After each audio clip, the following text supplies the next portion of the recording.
We're going to come back to electron donating and withdrawing groups here next week, at the end of next week. Can I ask a question about lab? Do you want the procedure in the table, or do you want us to answer the questions as well? You don't, for my section, you don't have to answer any questions. Okay. It's just the table of physical properties for the benzocaine and outlining the procedure for part A. And then you can outline the procedure for the Fischer esterification, but you don't know what compound you're going to get. Oh, shit, I've got to make those up tonight. Or this afternoon. That's okay. It's better off than tomorrow at 11 o'clock going, I got to whip up 20 of these things. But you don't know what the chemical, you don't know what the acid and alcohol are, so you can't make a physical property table. So you can just outline that. That's for my section. I have no idea what the other sections are requiring, although I sort of do. For at least one.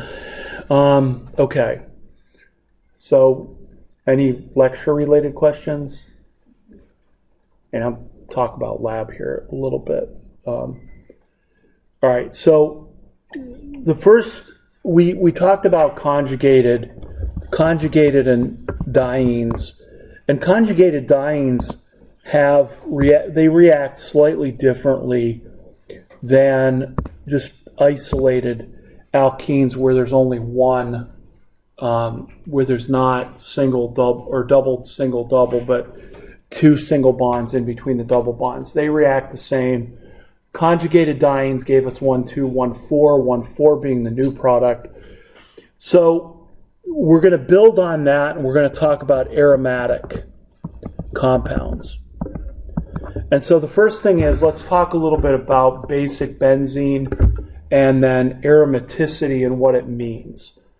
So our benzene ring is the ultimate conjugated system, because it's got single bonds and double bonds alternating in a six-membered ring.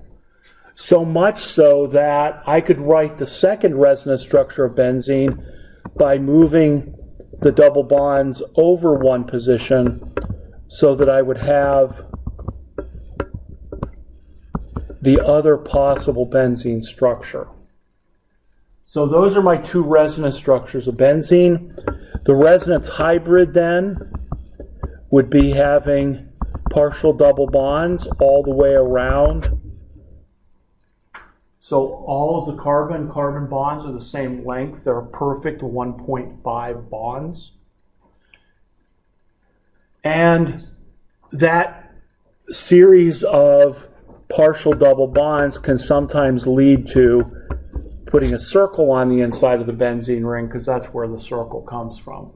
The idea of the resonance hybrid. I have broken myself of the habit of using the circle except when I'm in a rush, because sometimes we forget that there's 3 bonds to every one of those carbons, and the circle doesn't help. So we forget sometimes that only one thing can be attached to the benzene ring. So I think the book has some problems about showing you the different forms of benzene that were proposed back in the probably late 1800s, early 1900s. It has a whole bunch of them. There was a Dewar benzene, and there were some pretty strange structures.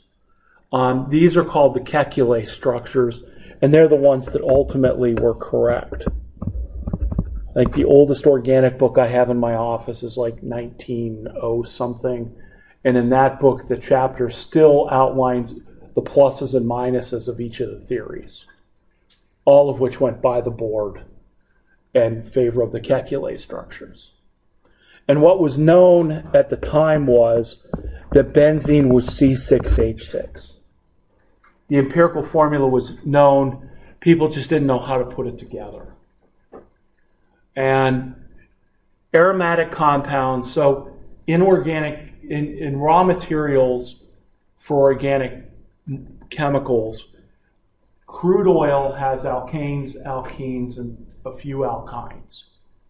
But coal is the source of your aromatic compounds.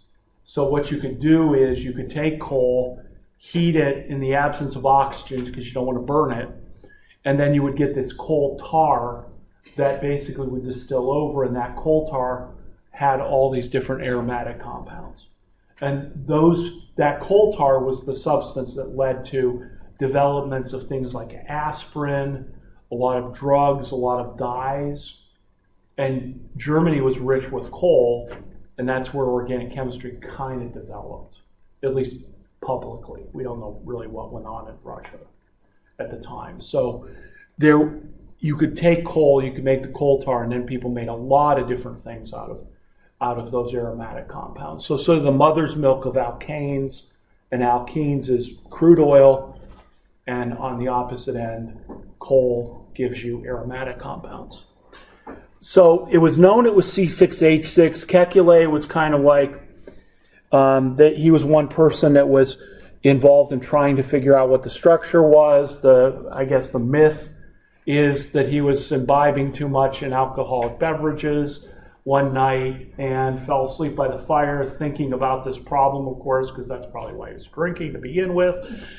To write organic chemistry causes that, and causes all sorts of things. But so he had this dream of a snake wrapping around and grabbing its tail, which you'll still see out in the sort of alchemical literature, right? Sort of in the pseudo garbage science that's out there. You see the snake, wrapping its tail. That's how he thought of it. Okay, maybe it's a ring. So that's kind of where the Kekulé structures came from. And then is this benzene constantly, reverting back and forth between them? That was shown to be not the case. And then you had the whole idea of the resonance hybrid in future iterations. So this is an aromatic compound, benzene. So what does aromatic mean? So if we're talking about what does it mean to be an aromatic compound? Well, number one, these compounds tend to have a particular odor or smell or fragrance, although not much of a fragrance. If you go like in the dollar store, there's usually tons of mothballs that you can buy for $1. And that's what is called 1,4-dichlorobenzene, which we'll call para-dichlorobenzene. Here in a minute, I'll define orthometa and para. But that's kind of, your compound that has that particular odor that apparently moths don't like. That's one thing. And that may be where the name came from. But now, aromatic means sort of what I call super stability. So a benzene ring is going to be less reactive than a normal double bond, than a conjugated double bond. So we could take benzene and we could react it with HCl and we will get no reaction. We could react it with Br2 and get no reaction. We could react it with KMNO4. Base, acid, heat, whatever you want, no reaction. So benzene does not react with the same chemicals, the same reagents that a normal double bond would. So that's because of the stability. And the stability comes about because we talked about there's sort of a partial overlap with this conjugated system. You have all of the pi bond, or all the p orbitals are parallel to each other. So you have the double bond here, the double bond there, and then you have that partial overlap there. Well, if you think about a benzene ring, trying to write it sort of sideways here, a benzene ring is going to have nothing but p orbitals, and they're all basically, because of the resonance hybrid, all the electron density is going to be delocalized throughout all those p orbitals. So it's like a hexagon with two donuts on top and bottom. right? So that's going to be the extended conjugated system. So to break up that conjugated system, to break that up, is going to take a lot more than just our routine reagents. Can it be done? Yes. We'll talk about end of next week how you do that, but it's not with these simple reagents that we used before. Okay, so benzene and all aromatic compounds show a stability that is far greater than any other double bond. And so that's what aromatic means. Okay. All right. So everybody kind of with me so far? Let's talk about positions so I can lay that out, because I'll be using these terms. And you may have already seen some of these terms in lab. So if I have a benzene ring and I have two groups that are 1,2 disubstituted, or I can have two groups that are 1,3 disubstituted, or I can have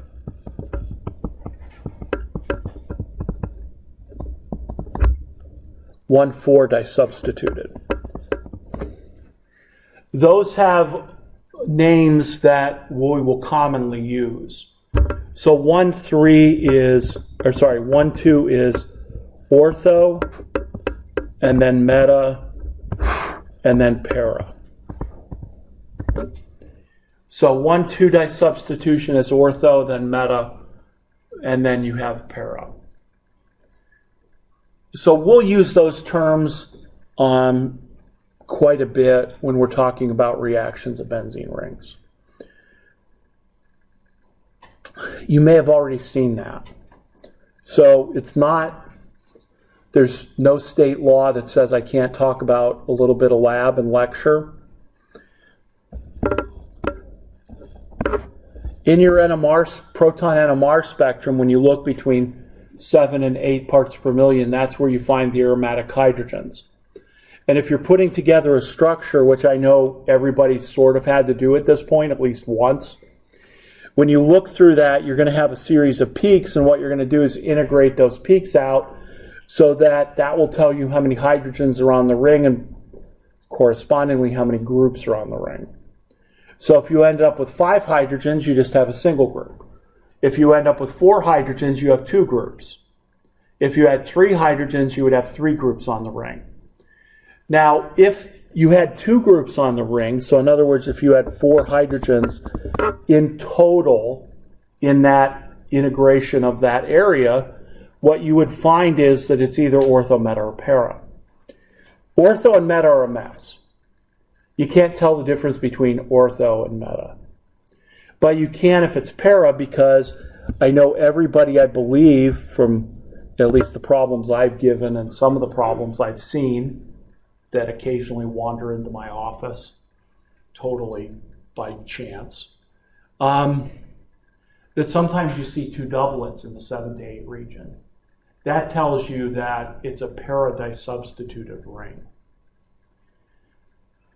And we can now go a little bit further than that, because the way that the 2 doublets show up is that we have 2 groups that are para, and that means that we have the equivalent sets of hydrogens, let's say HAs and HBs, and HA is the 2 HAs are equivalent, but how many neighbors does the HA have? 1 HB, that's why it's a doublet. How many neighbors does HB have? 1, that's why it's a doublet. But we can actually now place the hydrogens into those 2 doublets, because now we hopefully know what electron donating and what electron withdrawing groups are. So it turns out that the peaks, the electron withdrawing groups are to the left, and the electron donating groups are to the right. So if you actually had those 2 doublets, you could place which is which based on whether those hydrogens are next to an electron donating group or an electron withdrawing group. Electron withdrawing groups move it to higher chemical shifts, and the electron donating groups move to a lower chemical shift. So that's actually how the correlation goes. I didn't talk about the correlation at the time because we didn't know what electron donating and withdrawing groups are, but now we do. Okay, so that's where this has kind of come into play in lab. If you do have 1, 2, or 1, 3, you can't tell. Now, there is a way to tell with IR, because what you do is you look down that fingerprint region that we normally don't use. There's correlation tables that you see certain peaks when it's 1, 2 versus 1, 3 versus 1, 4 versus 1, 2, 3 versus 1, 2, 4 versus 1, 2, 5, which is still 1, 2, 4. So there's actually correlation tables that if you wanted to determine the substitution pattern of benzene ring, you could look and see what peaks in that fingerprint region show up and which ones don't. We used to do an experiment where we had to do that. So there is a purpose in IR in the fingerprint region, and that's one of them, is you can tell the substitution pattern of the benzene ring. But in NMR, para is the best. Para is very distinctive. Ortho and meta are not. Okay, so that kind of ties in with what we're learning here with the lab problems. All right. So what will on the quiz will be the first thing I'll ask you on Friday. Ortho, meta, para. Shouldn't even have to lift a pen. Right? Should be 100% for everybody. So that's going to be, question number 1. Because we have to start remembering this because we're going to be using those terms all the time. All right, so we might as well get it in there early. All right, everybody kind of with me? This is just kind of a mishmash of all the different benzene before we get to the main thing, which is how do you determine if a molecule is aromatic or not? Okay, but this is where we've seen those substitution patterns, or where we are going to. Okay, everybody okay with me so far? Now, 2 criteria you have to meet to be aromatic. The number 1 criteria is that you have to have all of the ring atoms are sp2 hybridized. That's criteria number 1. All the ring atoms have to be hybridized, sp2 hybridized. If all of the ring atoms, and notice I'm saying atoms, not just carbons, but anything that's in the ring, if they're all sp2 hybridized, it makes the ring flat, which is a characteristic of aromatic compounds. They have a ring that is completely planar. Why? Because all the ring atoms are sp2 hybridized. Number 2, that the number of pi electrons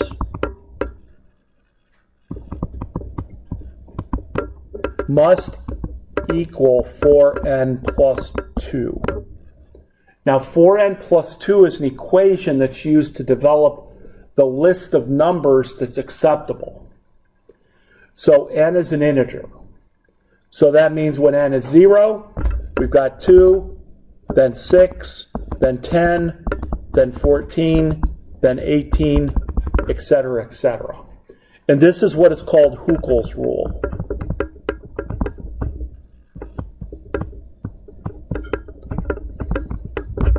So Hoople's rule says you have to have 4n plus 2 numbers of pi electrons, where n is an integer. So that gives you the allowed list.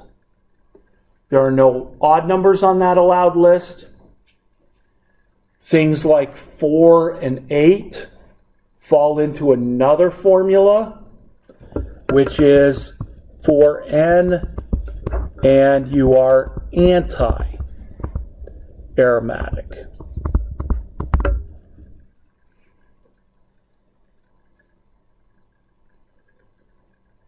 What is anti-aromatic? It is anti-aromatic. What does aromatic mean? Superstability. What's anti-aromatic? Super instability.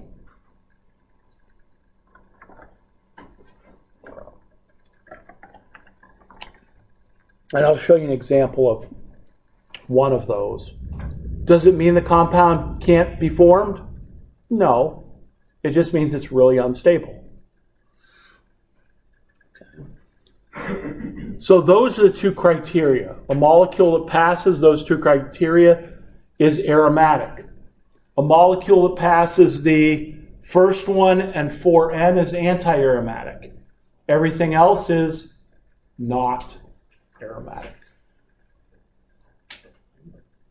And again, aromatic means that this molecule is going to be very stable and not react under the conditions that normally a double bond would react with. Okay.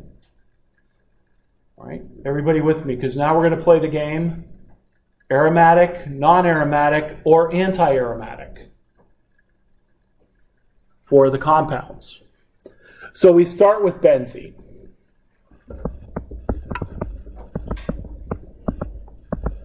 It would be quite the shock if benzene was not aromatic. And so it is. First of all, a little quick review. What does it mean to be sp2 hybridized?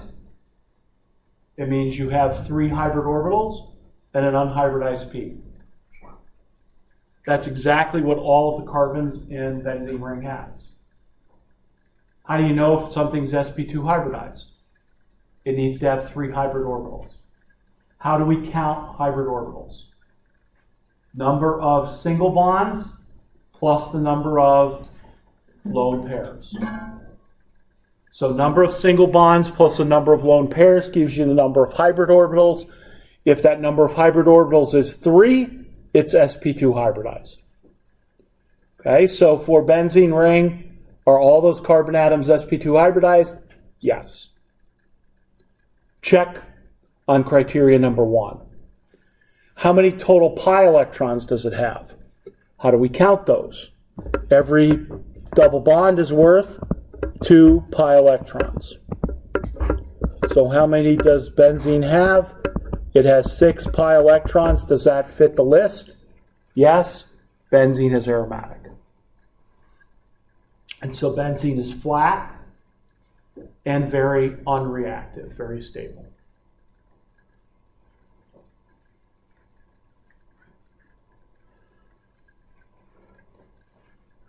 Okay. So let's take another one.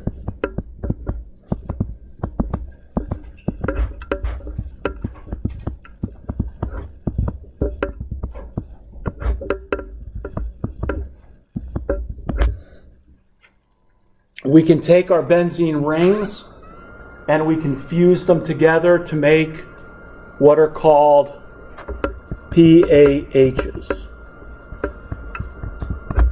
A PAH is a polyaromatic hydrocarbon. Oops, the cat's out of the bag. This is probably aromatic. The molecule is completely flat, but if we go through the process, are all of the carbon atoms in those rings sp2 hybridized? Yes. How many total pi electrons do I have? 2 for every double bond, so we've got 2, 4, 6, 8, 10, 12, 14, so we've got a grand total of 14 pi electrons. Does that fit the Hupple's rule? Yes. So this polyaromatic hydrocarbon is indeed polyaromatic. It is aromatic. Now just as an aside here, polyaromatic hydrocarbons probably a little toxic, carcinogenic. You have to work hard to find them, like cigarette smoke. Really kind of any soot would have polyaromatic hydrocarbons in it. So if you're following a truck that's billowing out black particulate stuff out of its exhaust, it's a good chance there's a lot of PAHs in that. You overcook whatever it is you're cooking, a meat or a vegetable, and you get the charry residue, probably some PAHs in the charry residue. not enough to kill you, right? But that's how you can make them, is basically by charring, burning something to the point where it just becomes a carbon mess. Why do they have some health issues? Because they're flat.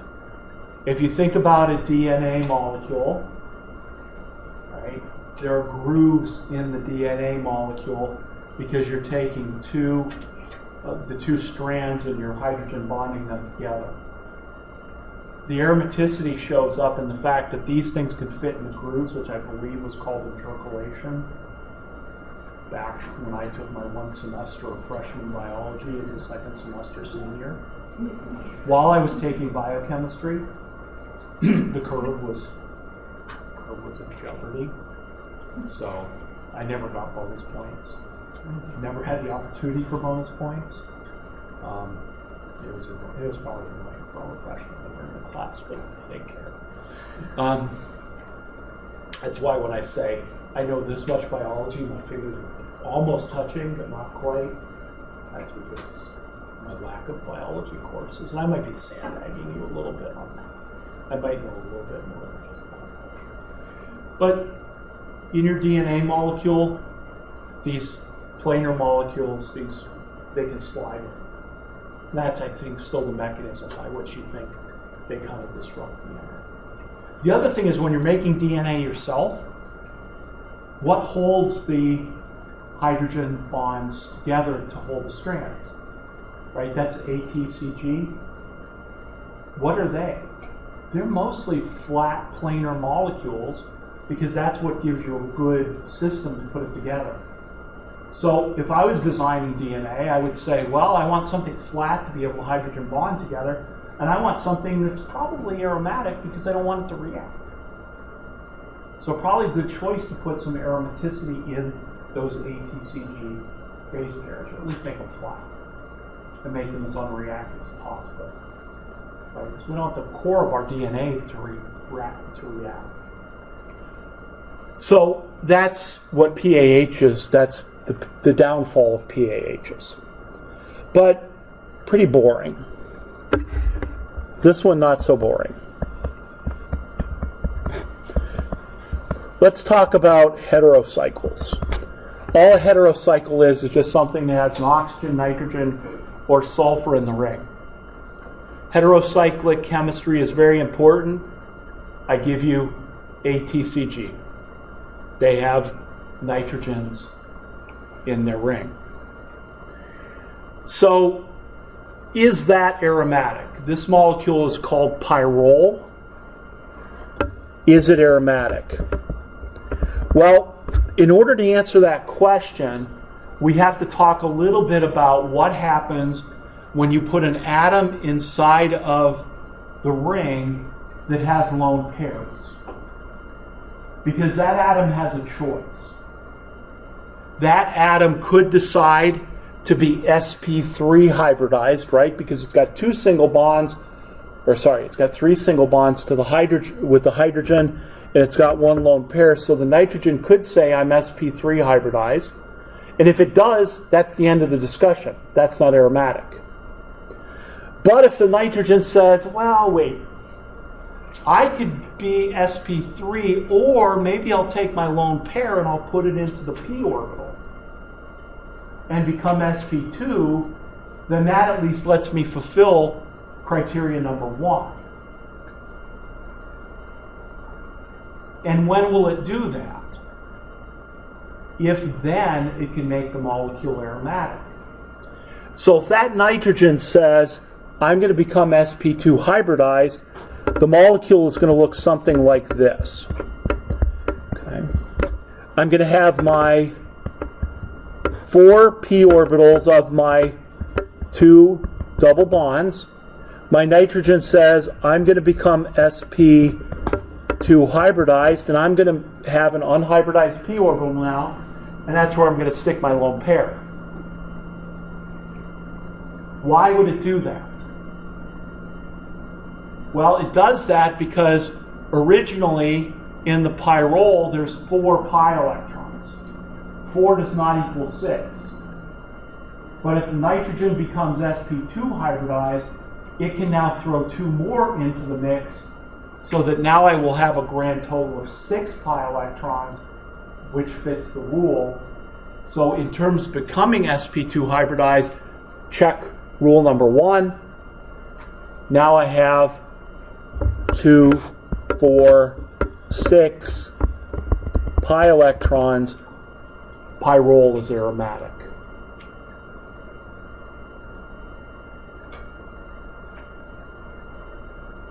So atoms that are in the ring that have lone pairs can either form sp3 or sp2. When will they do sp2? They will do it if that pair of electrons will help make the system aromatic. And so in this case, pyrrole is aromatic.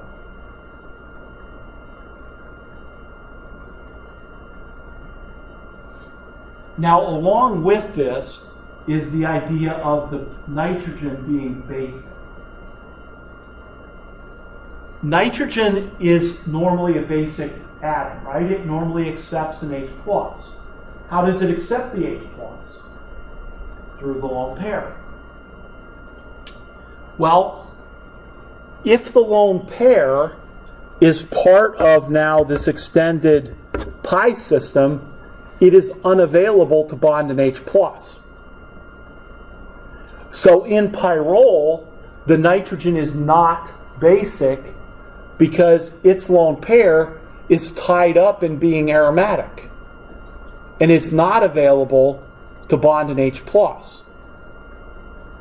When would the lone pair be available to bond the H+? If it was in a hybrid orbital and not part of the conjugated system, not part of the aromatic system.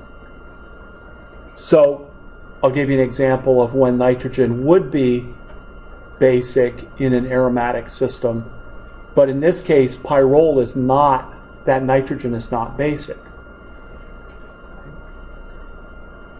So there are a couple things in this molecule. Number one, when is nitrogen or oxygen basic? When is it not? And when will the atom become sp2 hybridized? If it can then put that lone pair into a p orbital and give the system 2, 6, 10 pi electrons to become aromatic and become super stable. If it can't, it won't. So what would be an example of a nitrogen that is basic but is aromatic? So we go to our not-so-friend, pyridine.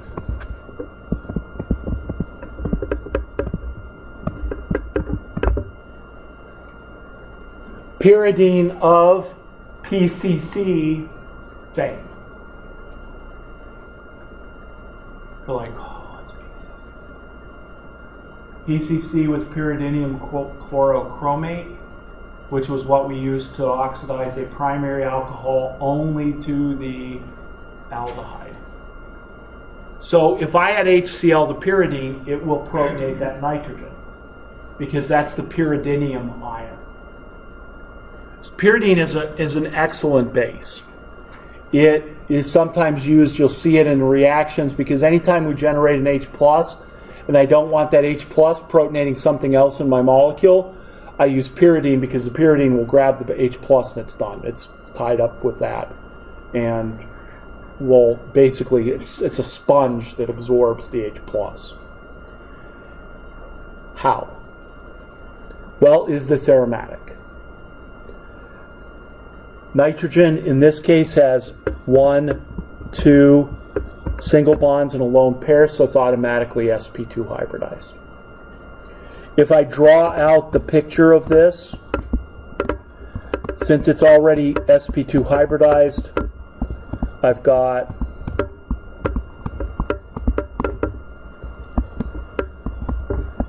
my pi bonds like so. I've got 2, 4, 6. I got 6 pi electrons, which is going to make this aromatic. Now the question is, where is the lone pair that's on the nitrogen? It is in the sp2 hybrid orbital. since that lone pair is not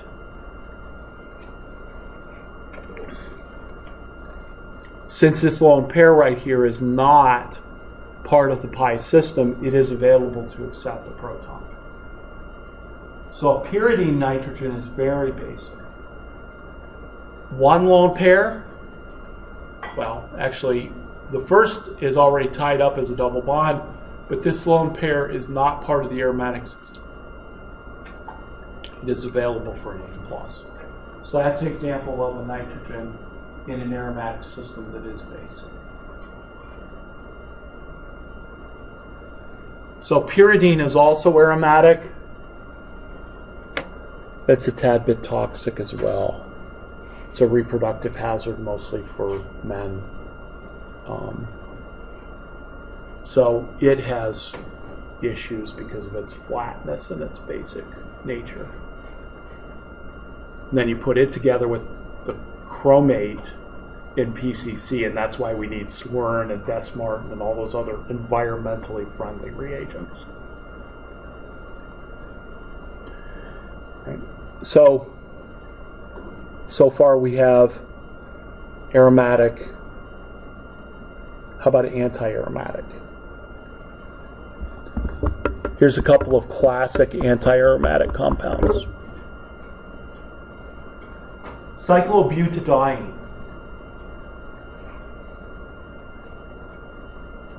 All atoms sp2 hybridized? Yes. Check on rule number 1. Numbers of pi electrons? 4.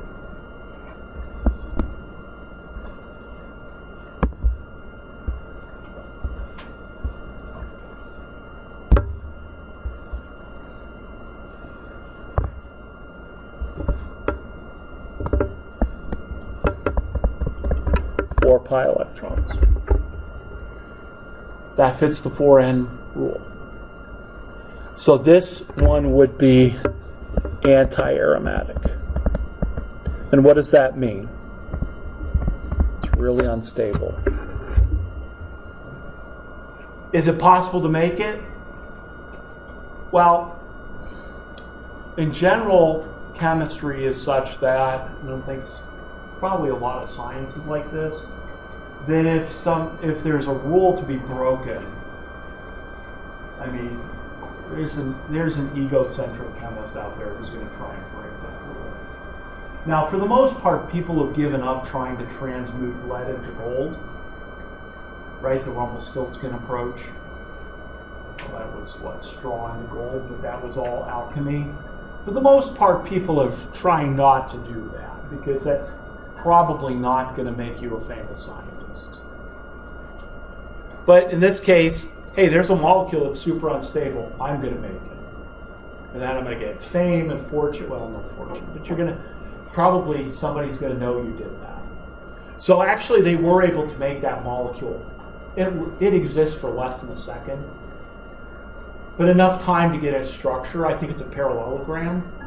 And the carbon-carbon single bonds are much longer than the double bonds. So it's not even really aromatic. Because if it was truly aromatic, they all would be the same. So it's still got those characteristics of not being aromatic. But it is very unstable. I think they put groups on it, hit it with a laser, the groups fly off, you get the double bonds for a couple of seconds, no, a couple like milliseconds, femtoseconds, whatever it was, and then it just busts apart. But somebody was able to make it to see what its structure looked like. That's pretty unstable. So that's anti-aromatic. Another one that is aromatic and quite difficult to make would be stopsinium, or I think this is cyclooctatetraene. Its problem isn't so much that the 4n rule, although that's key. It's also, it's an 8-membered ring, so it's hard to keep it point. So that one, I'm not quite sure of the status of it, but it would also fit the anti-aromatic rule. So it's very unstable.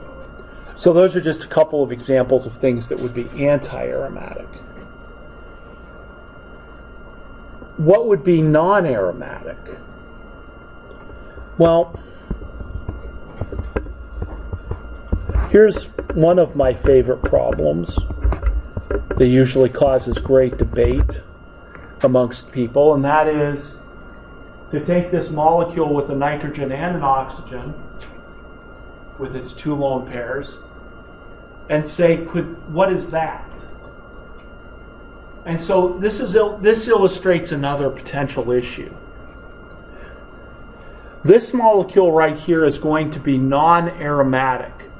Now you might say, but wait, the nitrogen could decide to be sp2 hybridized. The oxygen could also decide to be sp2 hybridized and put one of its lone pairs in the p orbital and have the other one outside, like basically the nitrogen did in pyridine. And so, could it have all of the rings sp2 hybridized? Okay, if it did that, if both of those became sp2, check mark on criteria 1. But what are the consequences of that? The consequences of that would be that you would have 2, 4, 6, 8 pi electrons, which would make that molecule really unstable. So in this case, while the nitrogen and the oxygen may say, yeah, if I become sp2 hybridized, I'm getting closer to being aromatic, but they will not become planar if you're going to form a super unstable molecule. They'll just go, okay, which one of us wants to be planar, which one of us wants to not be planar, but we can't both be planar because then the molecule becomes really unstable, and we can't do that. So your choice. And so one of them may put its lone pair into the p orbital, but it doesn't get you an aromatic compound. So a molecule, the nitrogen and oxygen, will never choose to make the molecule anti-aromatic. It will just say, you know what, I'm sp3, and the molecule is not super stable, but it's not super unstable. All right, so for Friday, our quiz will be orthometapara. I will put some additional problems on aromaticity on there, and there'll be a couple of simple ones. Is it aromatic or not? And I will probably draw from those problems. So I'll put those problems in the answer to you by the end of the day. All right, if you have any questions, put them on Piazza, email them to me, or come and see me.